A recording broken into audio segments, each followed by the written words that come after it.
Take the Leap is the podcast where we get real about the roller coaster that is entrepreneurship and life. Sure, some folks make running a business look like a walk in the park, but let's be honest, it's more like a wild ride through a theme park with a lot of unexpected twists and turns. Join us, your co-hosts, Ashlan and Tory, as we spill the beans on our own real-life experiences and shine a spotlight on some amazing guests.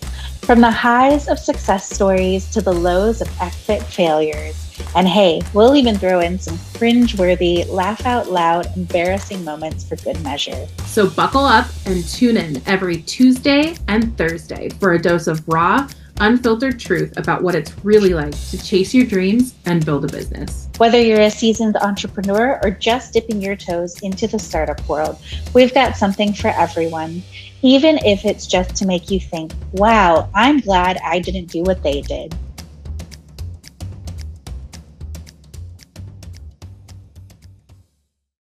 Welcome back to the Take the Leap podcast. Today, we're sharing another episode from the archives, episode 4 of Amplify Your Marketing Message with Christine Campbell Rapin. I was an early guest for Christine, my business coach and mentor. It was an opportunity to experience what it is like to be on a podcast where you apply to participate. In this episode, I speak about how your email address can make or break your business, how to create a social media presence that works for you today and tomorrow, and the easiest path to clarity around your audience and how to connect with them. You may also see Christine appear in season 2 of the Take the Leap podcast. I hope you enjoy the conversation and glean at least a few nuggets of wisdom from it. Often make really simple decisions that they don't know costs them potential clients. And today we're going to talk about them on that first impression. And I am super excited to welcome to our program, Amplify Your Marketing Message, our guest today, who is also a client of mine. This is Ashlan. He is a super amazing social media marketing guru and incredible brand expert. Ashlan, welcome to our program. Excited to have you here. Thank you, Christine. Let's talk about the first of the 3 major mistakes that you are making that is costing you potential clients, because this one is one of the first piece of advices I was given in my journey. And it's one you and I both feel super passionate about. What is it? What's the mistake that emerging entrepreneurs are making that we need to correct yesterday? So you are using a Gmail account or any free account, Yahoo, Hotmail, Gmail, AOL I've seen out there before to send email messages. So a lot of folks, it's not that difficult to set up. If you have a website, you have a domain. If you have a website domain, it is very, very easy to set yourself up with a professional email related to that domain. Another trick that I tell folks too is if you're trying to make yourself look bigger than just a one-person shop, you can set up email aliases for yourself as well. So if you want a billing @ or a hello @ they can all go into your main mailbox. But I get reached out to all the time in my email by sales folks that are using a Gmail address. So I'm like, I don't think you're actually related to the company at all that you say that you're working for. And so that's just another thing that folks can ding on you if they see that you're just not taking your business seriously, that you don't have a professional email address to go with it. I so agree with this. And it was someone who I'd met networking, and I had talked about my business. And they said, so if you're a serious business owner, why do you have a Gmail account? And it lingered with me. And I know that this is one of the things I've referred clients to you to go help with, because the first thing we're asking ourselves, excuse me, is, are you legitimate? Are you going to be here 6 months from now? And I loved that tip that you just suggested. Even if you're a solopreneur and a one-person business, having different ways to filter your email will not only make your day-to-day productivity more effective, it can give the illusion that, yes, we have our stuff together. And that first impression is an important one. And it is not a big expense. And if you're not prepared to at least invest in a domain, I will tell you, you are going to be in trouble as a business owner. So I love that. That's tip number one. Tip number two, let's talk about this whole idea of I need to be visible. But social media, do I have to? Let's talk about that. The short answer is yes. You don't need to be visible in all the places. So, choose your social media path of, whichever one, or have a website, but you have to have some place out there, an online presence that people can find you. The one caveat I will put to this is, like, if you have a brick and mortar and, if you want to pound pavement and do all the things to be known as a brick and mortar store, you could get away with having an online presence. But if you are planning to grow and scale, it's very, very important to have a digital or online presence somewhere that you can be getting in front of your customers consistently, somewhere where they can come back and find you. The pandemic has taught us we all like to hang out online. We don't do many things in person anymore like we used to. So getting an online presence and having visibility there is super, super important, whether that's on, your website, whether it's on LinkedIn or Facebook or Instagram. And also make sure you're hanging out where your customers and clients are. So, I work with nonprofits and they're like, oh, do we need to be on TikTok? And I was like, well, if Gen Z is your audience, then yes. So, you could really enjoy doing TikTok videos, but you also need to be where your customers and clients are making decision points about whether or not to, purchase for your business as well. Oh, there was a really good nugget in there that I'm so glad you said. But more than anything else, first off, you have to be visible. This is a non-negotiable. We talk about, in my business, this business scale accelerator system and the foundations that we need. Visibility is a non-negotiable. And I tell my clients 50% when you are seeing consistent client growth is still your focus around it. And 70% if you are just starting out and you are seeking to scale your clients. It doesn't matter per se what platform you're on, as long as you are where your audience is going to make decision points. And so this is a really important one, because as a person creating an expert status in the marketplace, it is about not just being liked. So feel free to dance and be liked. But the more important thing is, are you credible as a must hire? And it can be about choosing the platform you're on. I love the first thing you said, which is the website, because every business should have a minimum website visual presence. Why? Because it's the ecosystem that you want to drive people to. It's also the place you pay for. You paid for that domain. It means you control the agenda on it. When you are in social media platforms, you rent space. And I'm sure, Ashlan, you've had experiences where clients have come to you saying, oh my God, what happened to my business? I've lost my accounts. When something like that happens, what do you do to shore up? Let's get you back visible when you may have just been cut off at the knees, because trust me, it's not happened to you. We both know it's happened to people we know. How do you help them through something like that? You have to have all of the different pieces of the puzzle. So, when I work with clients, I usually start them with the website. That's, the easiest place to start. It doesn't need to be fancy. You can have a single scroll brochure website. You don't need all the pages, and you can always build and iterate on it. But, have an email system, have a way that you can get in touch with your customers and clients. We were actually just talking about having, documentation. Like, if I were to get sick tomorrow, does the person I need to reach out to clients, like, their email addresses, have their phone numbers, are they able to contact them? I will also share another little nugget.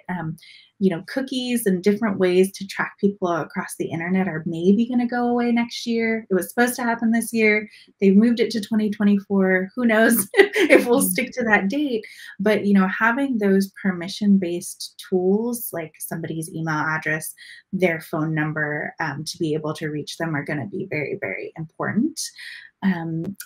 To be able to do that outreach. And again, for social media, like, I remember is maybe a year or two ago, I don't know when it was, but Facebook and Instagram went down for a significant amount of time. And I heard people who are like, oh my gosh, I don't have a website. Like, this is primarily where I sell through, or where I get clients through. So it's like there are those important places that you need to have set up, those systems and foundations in place for your business, that if, tomorrow, like there was that app Vine that, was very similar to TikTok that went away, so if you are just kind of hanging all of your business or putting all your eggs in one basket, it may be really difficult to continue to run. And that's why with a lot of my clients, I make sure that we kind of have all the touch points in their digital marketing strategy and understand how all of those pieces work together in concert to make sure you have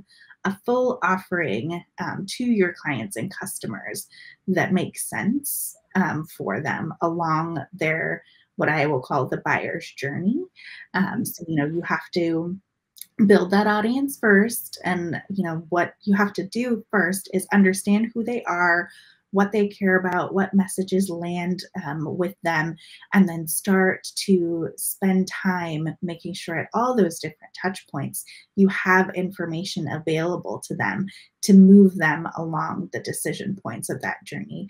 Some folks take 2 months to make a decision. Some people might be hanging out and watching you for 6 months or a year, but you want to make sure that you are consistently delivering messages that will land with them to move them into, hey, I'm ready right now to purchase this, to buy from you, and make sure your purchase process is not difficult, whether it's running the checkout through your website, if you're selling products, or if it's, if you're a service provider, having forms and information on your website so that they can get started with you. Having all of that tested and ready to go is very, very important, and something that I work with folks on as well.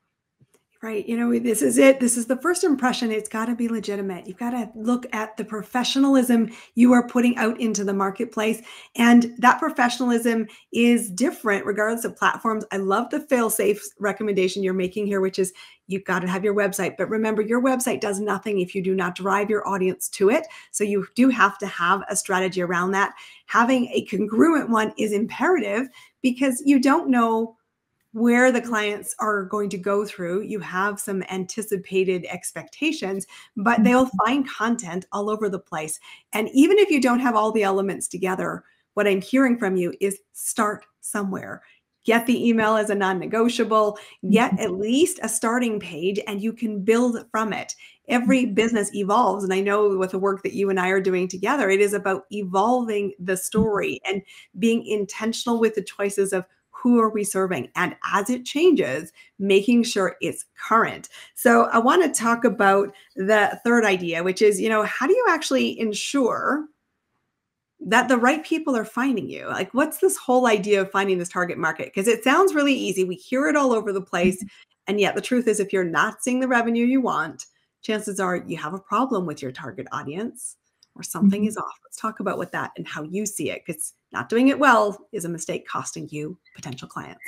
Yeah. I mean, unless you are a startup that is building, a brand new product that's never existed before that, is going to be revolutionizing or changing, the world, there's somebody else probably similar to your business that you can go take a look at. So, when I first started my business to discover more about my target audiences, I asked other people who were working with my type of client base that I wanted. So I focus specifically on small businesses and nonprofits who don't have, a dedicated marketing or communications resource internally, and help them build up that, marketing and communication strategy and execute on it. So I talked to other nonprofits and other small business owners about, what is important to you?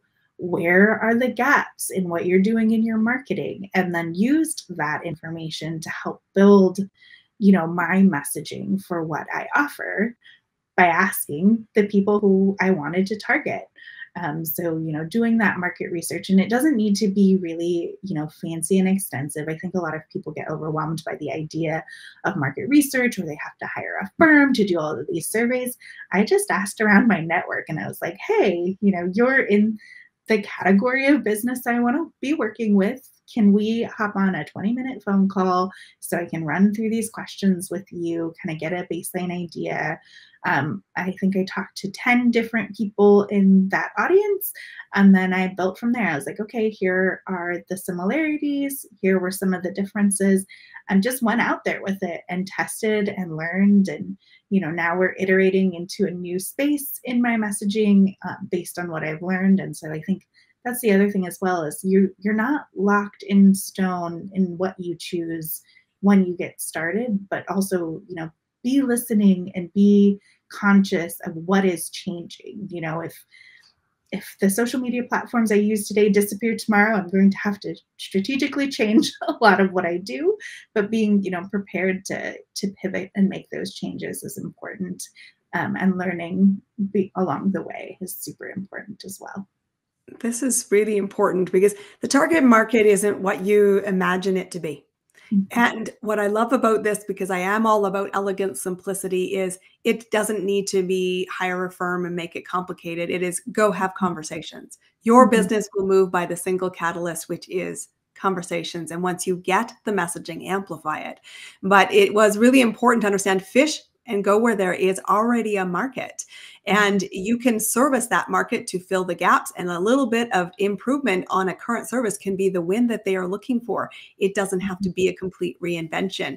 And I love the fact that your suggestion here is it's constantly evolving. Our messaging needs to iterate. It needs to shift. We need to be listening to say, that's actually an opportunity over there. And we're constantly talking about then how do we grow the service? Then it can be, how do we grow the value? And as we grow the value, we're growing revenue. And as we're growing revenue, let's make sure we're growing profit so that we actually create the life we want as business owners. And we're serving our clients that we choose and they choose us at the very highest level. I absolutely love it. 3 amazing gold nuggets. Guys, if you just make these simple corrections, and you need some help, you can certainly come and work with Ashlan or myself. We'd love to have you. But I want to leave our session today and our podcast by asking the question. And this is a segment that I always do because what's really important for our audience is what's working right now. It's great for the theory, but tell me what's working now. So we have a section called Amplify What's Working Now. Tell me what's the thing that's really accelerating the growth of your business right now. What's working for you? Having systems and processes that are consistent. So I have an onboarding process when I make hiring. I have an onboarding process when I bring in clients. I have an onboarding process from prospect to contract to signing to payment. Having those, pieces in place is really important, and it just streamlines everything. It notes the professionalism. There's nothing that's, being dropped in the process. People know what to expect, and setting those expectations is really important when it comes to client service. So, setting up those foundations from the start in the very beginning have really helped me be able to grow and scale to where I am now in just 2 short years. Yes, and your growth has been extraordinary, and I want to celebrate that growth from your first year at a very small number to something that has quadrupled very quickly and continues to accelerate. I think it is so important when people say, well, I want to serve more. I said, how many more can you serve? And we talk about this a lot. How have we got the systems in place? Where is the capacity? And it is maybe not the sexiest bit of the marketing equation, but it is the bit that the client says, I feel I am working with a professional. I feel like I know what the next step is, and I know what to expect to get the results, which is what I am seeking from you when I retained your services. It's been fabulous to have you as our guest, Ashlan. Thank you very much for being with us. Guys, this is Amplify Your Marketing Message. And I want you to take these 3 tips that we shared with you, figure out where your gaps are, accelerate the resolution of the gap, which means bridge it, and make it a professional first statement. We will see you on our next episode. Be back here next week. I am Christine Campbell Rapin, the owner of Clear Acceleration. Can't wait to see you. Go amplify your message, make impact, and make more impact with revenue. We'll see you on our next episode. Thanks, Christine. Thank you for listening to the Take the Leap podcast. We hope you found useful takeaways you can apply to your entrepreneurial journey. Subscribe so you don't miss future episodes, and keep in touch and follow us on Instagram. If you have business questions, shoot us a direct message or leave us a comment. We'll try to cover it in an upcoming episode. And visit our website, taketheleap-today.com, for more resources like our online course that accompanies this podcast.